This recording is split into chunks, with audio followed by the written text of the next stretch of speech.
As flattered as I am that you would use me as a couples therapist, it is my non-professional opinion that you should seek an actual professional. But you're the only one crazy enough to understand us. Yeah, and to be fair, we do usually get along better when we take you against your will. Well, I've been kidnapped so many times at this point, there's probably a plumber constantly being told that I'm in another castle. What can I say? We're bound tighter when you're bound tighter. And I can practice my arts and crafts on your manacles. Yes, they're lovely, thanks. So let's get to the heart of the argument.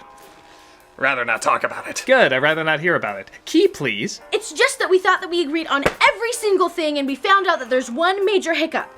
The Evil Dead movies. Yeah, if I had a nickel for every couple those broke up. He prefers the remake, even though the original is the cult classic. It's gooier and more realistic. It's demons possessing people. How is that more realistic? I can tell you some things. The funny thing is, it's kind of amazing we're having this conversation at all.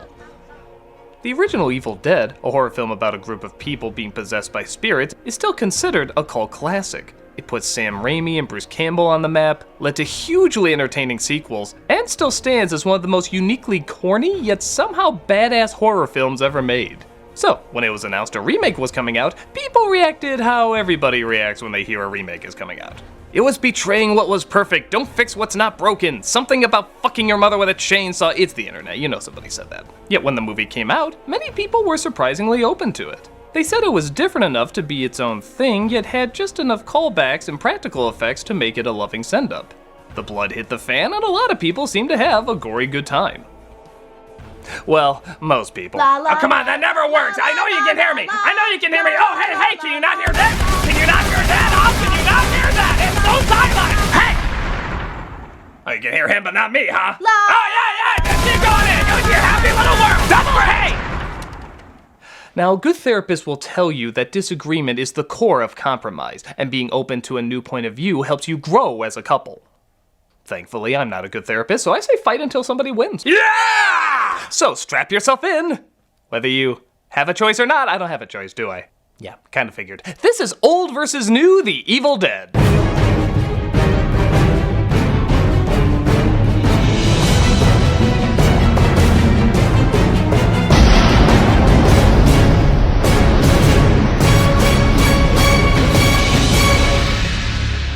The one thing to keep in mind is we're only doing the first Evil Dead movie, not any of the sequels. So put away your phone a chainsaw hand for badass credit points card. Oh, but this is literally the only time that I could ever use this. Don't worry, Punches. I'll find other times.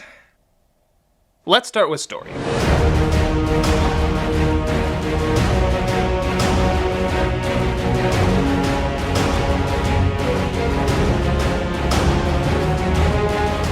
In many respects, the stories are very similar. Two groups of people go to a cabin in the middle of the woods where they discover the Book of the Dead. They idiotically read it out loud, summoning the evil spirits, and one by one the people are possessed, killed off, or maimed in some sort of beautifully grotesque way. Exactly, they're so similar, what's even the point? Well, the remake does have a few additions. In the original, they're just going for a getaway, but in the new one, they're going as a means to get their friend off drugs. Not only does this already start off on an uncomfortable level, but it makes the belief of the supernatural all the more nerve-wracking because they think it's all just part of her withdrawal. On top of that, she and her brother have a mother who went crazy, so both of them have a fear of losing control and not mentally knowing what's going on. The story suddenly has more purpose, as these siblings are not only trying to stop these things, both mentally and physically, but they're also trying to figure out what's real and what's not.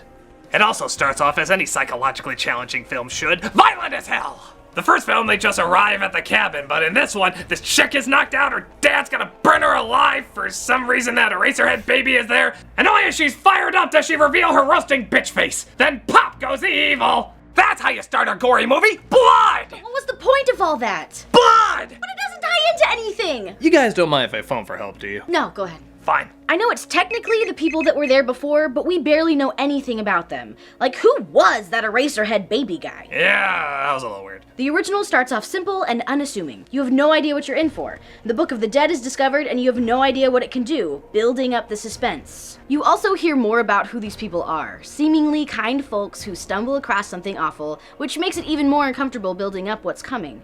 The remake gives away too much too soon. You think that was pointless? How about getting wood? Oh, schmookums later. No, I mean literally the scene of the woman getting wood! What was the point in that? That is kind of a good point. In the remake, there is a similar scene, but it doesn't show as much detail and is clearly done to show how the character is getting possessed. The original was definitely done to play up the shock value and exploitation vibe, even though, as far as I know, it doesn't really tie into anything. Oh, come on. Just because the guy who came up with this insisted on vacuum form shirts, naked women in chains, and ended up marrying Xena Warrior Princess, everyone thinks he has an issue or two. Well, the creators of the first one definitely said they wanted to make the most shocking horror film at the time. So I guess a lot of the random gore, violence, and scenes that don't really seem to have much explanation all fall under the rationale of just trying to get an uncomfortable reaction. Like any horror film, I guess. But even then, they keep it to just the people in the cabin who attack. Who the hell is this girl at the end of the remake? Oh, that's the girl in the book, based on the girl in the poster, based on the maybe girl who got shot in the intro. She can survive that, right? But who cares? Look what she does to her! Ha ha! This is mayhem beginning to end! This ending feels tagged on, making the story feel longer, and it's a happy ending. What the hell? Oh, I forgot. You don't believe in happy endings. Oh, puppykin. You can't puppykin your way out of this one! Actually, you're both kinda right. While the ending does drag a bit, it does still give us some good gore and a literal bloodstorm. Yeah, it makes no sense, but I think that's part of the course for these movies. In fact, the majority of the remake has good fast pacing, usually jumping from one crazy gore fest to another with little time to take a breath. The original is much slower, not only getting to the bloodbath, but also in the breaks it takes. I know this is for mood and character, but let's be honest, that's not what people are exactly here for. They're here to see crazy shit happen. And not only does the remake cut to the crazy shit faster, but they give an additional edge with two of the characters not knowing what to believe, giving them little time to regain their senses and look over the situation. While the ending does feel drawn out, the rest of the film moves arguably smoother than the original, which moves much slower but ends exactly where it should end. No, I mean, leaving it open for 2 sequels and a TV series, of course. So, when adding everything up, the story in the remake is better because it adds more of what's needed and takes out more of what's not. Yeah, baby! Okay, Christ, how much of my ceiling is still standing? I don't know. It's okay, it has a long history of people crashing through and shooting at it. Yeah, you should really get that looked at. Little preoccupied at the moment.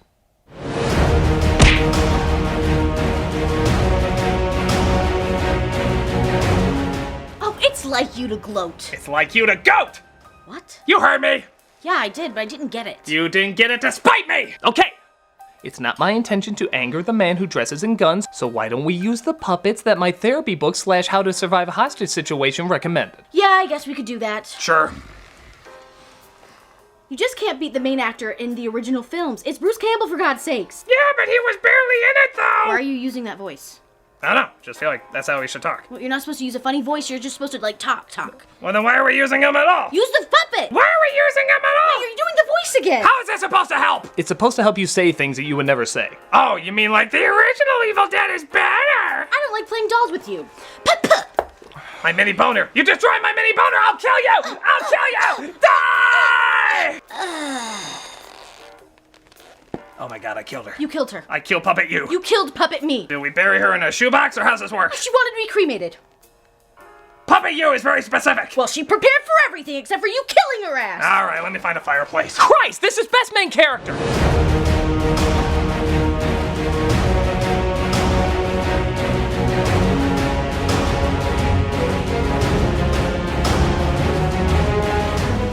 Now this is really difficult because while one is a really good actress with a great backstory and wide range, the other is Bruce fucking Campbell! Come on, it's Bruce Campbell. Nobody can dislike anything he does. It's like a commandment.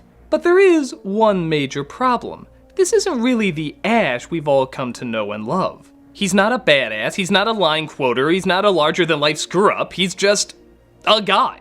Not even a very interesting guy. When danger comes along, he usually just stands around and does nothing. His name isn't even Ash, it's Ash Lee. What a bizarre naming choice. Is that why in the next one they give one of the women 2 boys' names? It's like calling John Wayne Daisy, or Anne Rice Howard, or Stevie Wonder Steve Land. But what's in a name as long as the character is cool? And honestly, this is not a cool character.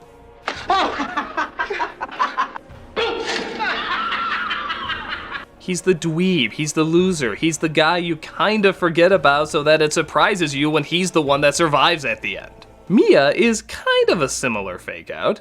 She's the first one to get possessed, so you naturally think she's going to die.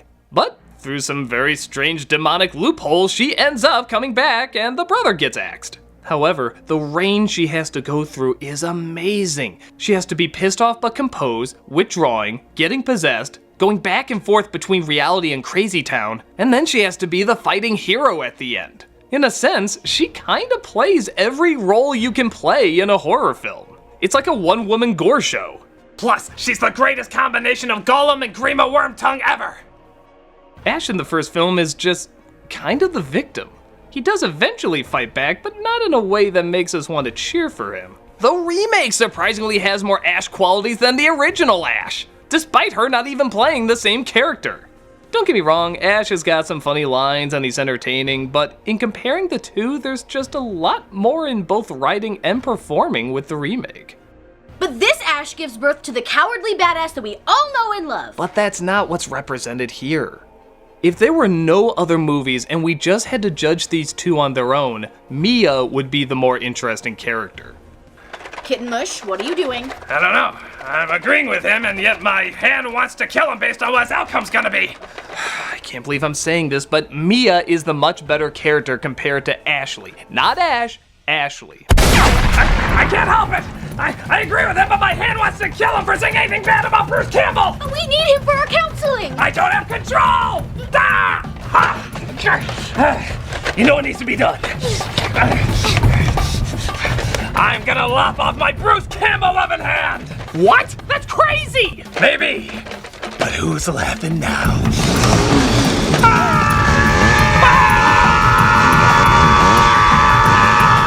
I know this seems excessive. Yeah. Like I should really just grow up. Yeah. Yeah. Okay, but this one's silly. Point goes to the new.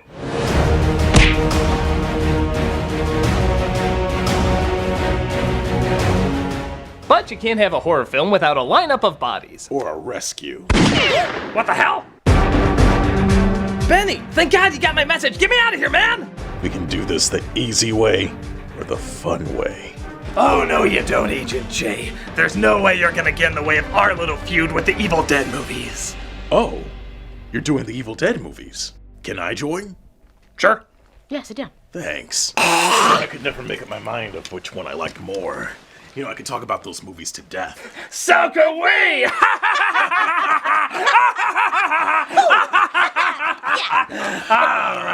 Which part are you at? Oh, I was talking about the supportive backup that ends up being a lifeless lump on a log or couch. I do love fiction. Best fucking supporting cast.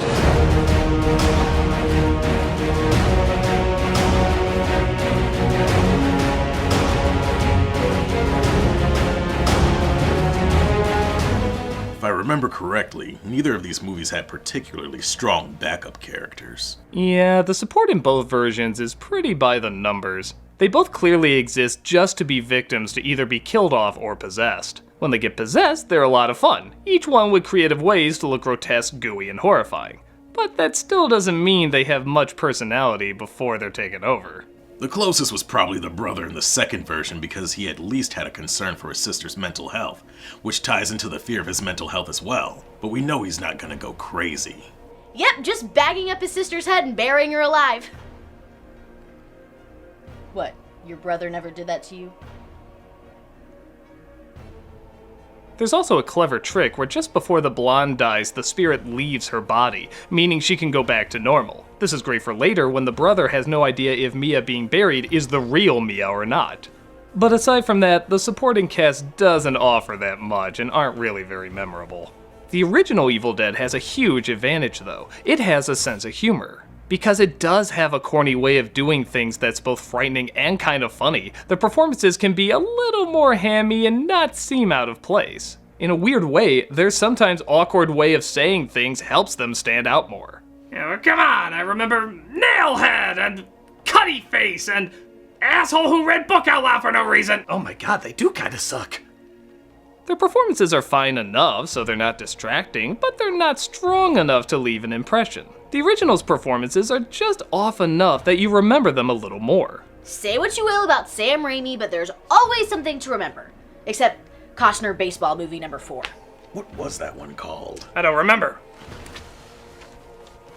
So, in a strange way, the original's ability to be less convincing but more stylized actually works better than the remake, which is more convincing but less interesting.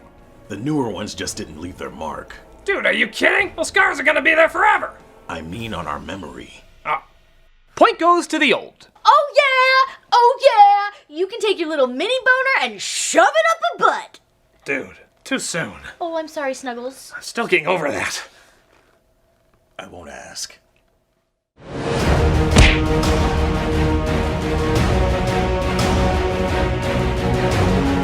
But let's stop wasting time and get to some action and violence. Right, Benny? Yep. Like, right now? Uh-huh. While you're sitting there? Totally down. Getting to the reason you came here? You know it. Taking out the 2 people sitting next to you? I'm finding it harder to put a spin on that, but yes. This is best gore!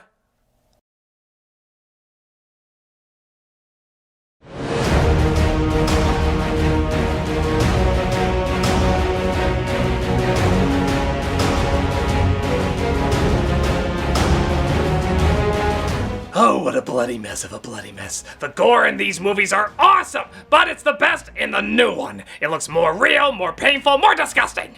You're missing the point, though. It's not about how real it looks, it's about how creative and inspired it is, especially on such a low budget.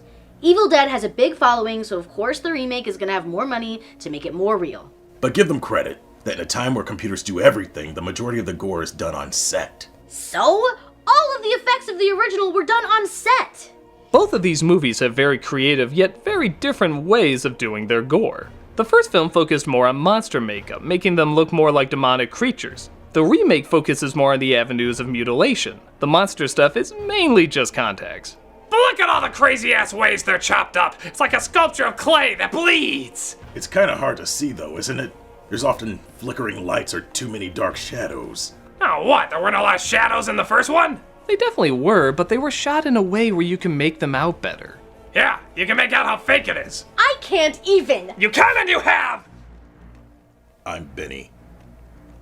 It's true the film's low budget shows more in the original, but not only is that part of the fun, it also allows us to question the ingenuity. You know if anything went wrong in the remake, they could, and probably did, just digitally alter it. With the original, what you see is what you get, so there's not only a greater feeling of authenticity, but also a greater appreciation for it.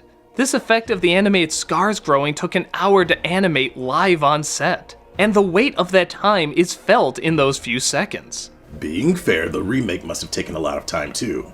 It's true, and the efforts show. The effects look a lot more juicy and fleshy. Even the Book of the Dead actually looks like it was bound in human flesh and not burnt bean dip. They're still impressive and go to the extremes for their kills. But again, the original's low budget is not only impressive for what they did on so little, but it also somehow feels more painful. When somebody gets injured in the remake, it's inventive, but you don't really feel the pain. In the original, even when it looks fake, you feel how much it would have hurt. Part of that could be because a lot of the actors were getting hurt. They didn't have enough for stunt people, so half the time when someone really got hurt, they just left it in. There was less protection and therefore more risks, and that tension comes through the acting and makeup. If they all look like they only have one shot to fight something off, it's because mostly they did only have one shot. I'm sure the original actors had to go through a pain-in-the-ass shoot too, but compare a tracking shot from the remake to a tracking shot in the original. Branches are hitting the camera, it's shaky, it's getting gunk on it. This is the kind of unprepared feeling that follows you throughout the whole film, which surprisingly works to its advantage. The other can look dirty too, but it's also a lot more smooth and less shaky, and you feel a little bit more of the manipulation. Not a ton, just in comparison to the original.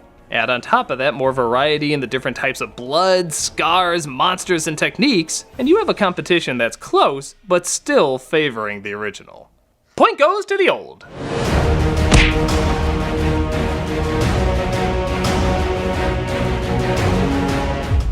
That's two that went to not my side. The next one better go to the remake, or everyone's gonna ask what's that bowl of SpaghettiOs that used to be the nostalgia critic's face! Or it can go to the original, so I won't have to surgically remove my foot from the exploded remains of what used to be your testicles. These are really good chips.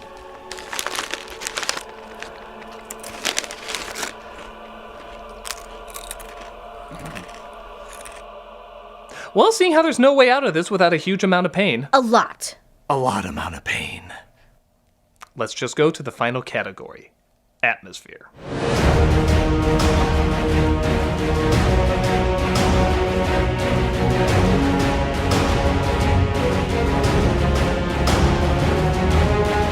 In a horror film, atmosphere is everything. Whether getting people to scream, laugh, or both, there has to be a unique environment and feel that puts you in a unique mood.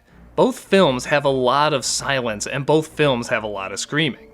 They both know how to utilize it and when to surprise people with something unexpected. I guess in some respects the remake has the disadvantage because everyone has an idea of what's coming. But it was different enough and so in its own world that when it did follow something from the original, we almost forgot that, oh yeah, this is a remake. We weren't shouting, where's this scene or where's that line? We instead enjoyed whatever new direction it was trying to take us. But the biggest problem is that the remake is, while very well done, just another horror film. We've seen these kind of characters, scenarios, and even effects done in dozens of other movies. While the setup to the original has certainly been done to death, everything else is uniquely its own. The camera work, the odd pacing, the weird acting, the strange effects, all of these fall under a genre that you could argue Evil Dead almost created. People were laughing and screaming while watching it, and all the problems that usually work against a movie were working towards making it one of the most unique scary films ever made. The new Evil Dead did its job very well, beyond expectations even. But it's not gonna break any landmarks. It had to be a little safer and more dramatic because it had to show they were taking this remake seriously. There was no way out of that. It could make a reference or two with the chainsaw and such, but it could never wink too hard at the audience because it would feel too gimmicky. Because of this, it was hard for the film to have any sense of humor. The original Evil Dead, of course, has a great sense of humor, sometimes intentional, sometimes not, but it was always present.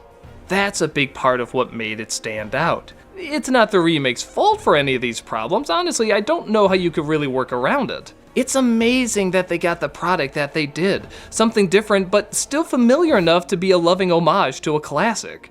However, that's what it is, an homage to a classic. A classic that can't always be defined, repeated, or even fully understood. It's a rare kind of insanity that stands on its own, where even the bad stuff is good. It holds up in how much it doesn't hold up. It's timeless, yet totally dated. It's shocking, but not in a shocking way. Even to this day, it doesn't always add up. It's just kind of its own entity, and the remake is trying to recapture what honestly can't be fully explained. There's an Evil Dead remake which is surprisingly good, but there is only one original Evil Dead, and it will stay that way for years and years. Point goes to the old, winning the match.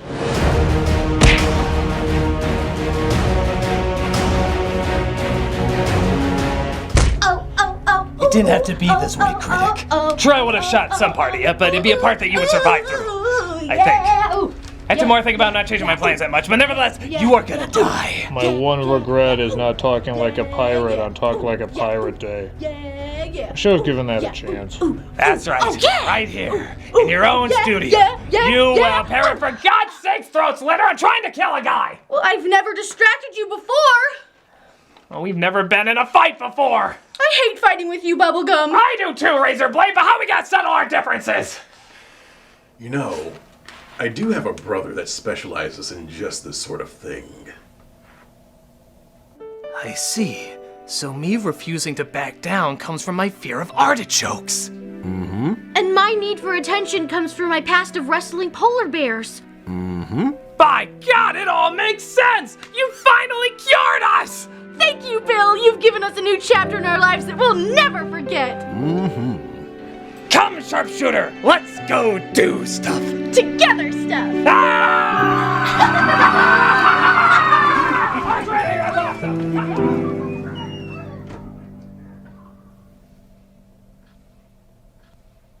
I miss food.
Mm-hmm.